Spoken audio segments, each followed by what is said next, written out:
दिल्ली लक्ष्मी योजना में online form भरते वक्त सबसे बड़ा कंफ्यूजन पेमेंट ऑप्शन को लेकर आ रहा है। गवर्नमेंट से 2500 रुपए लेने के दो तरीके दिए हैं और एक भी गलत ऑप्शन चूज किया तो आपके पैसे फंस सकते हैं। आपको अपने हिसाब से कौन सा ऑप्शन चूज करना चाहिए और जिन महिलाओं का 2500 रुपए वाला फॉर्म अप्रूव्ड हो चुका है या जब भी हो जाएगा तो उनको ये पैसे कैसे मिलेंगे और इसका यूज कैसे करना है, इसकी भी टर्म्स एंड कंडीशन को ध्यान से समझना। और जिन्होंने अभी तक फॉर्म नहीं भरा वो हमारी इस वीडियो को देख के स्टेप बाय स्टेप पूरा प्रोसेस समझ सकते हैं, जिसका लिंक मैंने वीडियो के डिस्क्रिप्शन और पिन कमेंट दोनों जगह दे दिया है। तो पहले ये बात करते हैं कि आपको पेमेंट ऑप्शन कौन सा चूज करना चाहिए। तो ऑनलाइन फॉर्म भरते वक्त आपको दो पेमेंट ऑप्शन दिखाई देंगे। तो फर्स्ट ऑप्शन उनके लिए होगा जो महिला चाहती है कि पूरा पैसा यानी 2500 रुपए की हर महीने या तो आरडी हो जाए या फिर एफडी, मतलब आपको इसमें अगर कोई भी पैसा यूज नहीं करना तभी इस ऑप्शन को चूज करें। अब इसमें जो आपके हर महीने 2500 रुपए जमा होंगे वो आपको 3 साल बाद मिलेंगे, लेकिन यहाँ पे ये क्लियर नहीं है 3 साल बाद भी आप इसको एक साथ कैश निकाल पाएंगे या नहीं, या फिर इस पे भी कोई कंडीशन लगा दी जाए, कुछ नहीं पता। और ये भी साफ नहीं है कि इस पे आपको इंटरेस्ट मिलेगा 3 साल का या नहीं, या कितना मिलेगा। वैसे तो जनरली आरडी और एफडी दोनों पे इंटरेस्ट मिलता है। अब दूसरा पेमेंट ऑप्शन का मतलब है कि जो महिला ये चाहती है कि 2500 रुपए में से सरकार 1500 रुपए की तो आरडी या फिर एफडी कर दे और बाकी के जो बचे 1000 रुपए आपके सीबीडीसी वॉलेट में भेज दिए जाएं, ना कि आपके बैंक अकाउंट में। तो इसका डिफरेंस भी समझाता हूं, लेकिन फॉर्म सबमिट करने से पहले इस वीडियो को जरूर देख लेना, जिसमें आपको बैंक अकाउंट में आधार सीडिंग एक्टिवेट करने का प्रोसेस बताया गया है। मतलब जिस बैंक अकाउंट में आपका डीबीटी एक्टिवेट होगा उसी अकाउंट में आपका पैसा आएगा, और अगर वो इनएक्टिव हुआ तो 1 रुपया भी आपके अकाउंट में नहीं आएगा, फिर चाहे आपका दिल्ली लक्ष्मी योजना का फॉर्म एक्सेप्ट ही क्यों ना हो जाए। सबसे पहले तो मैं आपको ये बता दूं कि 2500 रुपए का ये जो अमाउंट है ये किसी को भी एक साथ नहीं मिलने वाला। इस सरकार ने इसको डिवाइड कर दिया है। वैसे तो सेविंग के पर्पज से देखे तो हर महीने 1500 रुपए आपके अकाउंट में जुड़ते रहेंगे और साथ में उसमें इंटरेस्ट भी मिलेगा, लेकिन बाकी के जो बचे 1000 रुपए उस पे भी सरकार ने एक कंडीशन लगा दी कि आप इस 1000 रुपए को भी कैश नहीं निकाल पाएंगे। मतलब ये सीधा पैसा आपके डायरेक्ट बैंक अकाउंट में नहीं आएगा, ये पैसा आपके डिजिटल वॉलेट में भेजा जाएगा। अगर आपको ई रुपी या फिर डिजिटल करेंसी के बारे में नहीं पता तो इसके बारे में मैं आपको समझाता हूँ। तो दोस्तों जो डिजिटल वॉलेट का पैसा होता है, यानी कि जो आपके 1000 रुपए उस वॉलेट में आएंगे उसे आप सिर्फ डेली यूजेज के सामान पर खर्च कर सकते हैं, जैसे राशन खरीदने पे, ग्रोसरी की आइटम खरीदने पे, या फिर दवाइयां, या फिर कोई भी जरूरी सामान लेना हो आपने,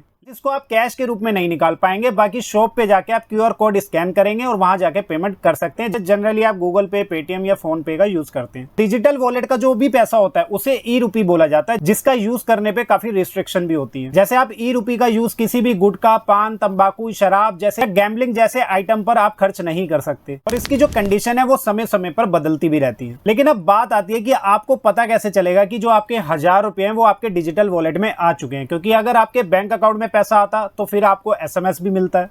तो इसके लिए आपको अपने मोबाइल के अंदर एक सीबीडीसी वॉलेट की एप्लीकेशन को इंस्टॉल करके रखना होगा कि आप किसी भी शॉपकीपर के पास जाएं तो वहां क्यूआर कोड स्कैन करके पेमेंट कर सकें। इसके लिए आपको अपने मोबाइल से प्ले स्टोर पे जाना है और अपने बैंक की डिजिटल रुपी यानी ई रुपी एप्लीकेशन को इंस्टॉल करके डाउनलोड करना है। और हर बैंक की अलग अलग ई रुपी ऐप होती है, जैसे एसबीआई की एसबीआई ई रुपी के नाम से, पीएनबी की पीएनबी ई रुपी के नाम से। जो बैंक अकाउंट आपने दिल्ली लक्ष्मी योजना फॉर्म भरते टाइम दिया था उसी बैंक की आपको ऐप को इंस्टॉल करना है और सेम मोबाइल नंबर डाल के ही इस ऐप को इंस्टॉल करना। मतलब जो भी डिटेल्स आपने फॉर्म में भरी थी वो सेम डिटेल्स होनी चाहिए। और फिर से कह रहा हूं, इस बात का ध्यान रखना कि आपके बैंक अकाउंट से आधार सीडिंग एक्टिवेट होना चाहिए, जिसके लिए मैंने ऑलरेडी आपको वीडियो बता दी है। और बस इस ऐप को इंस्टॉल करके अपने बैंक अकाउंट को ऐड कर लेना। जैसे ही सरकार की तरफ से दिल्ली लक्ष्मी योजना की पहली किस्त आना स्टार्ट हो जाएगी, इसके लिए भी आपको स्पेशल वीडियो मिल जाएगी। तब तक वीडियो को लाइक और चैनल को सब्सक्राइब करना ना भूलें।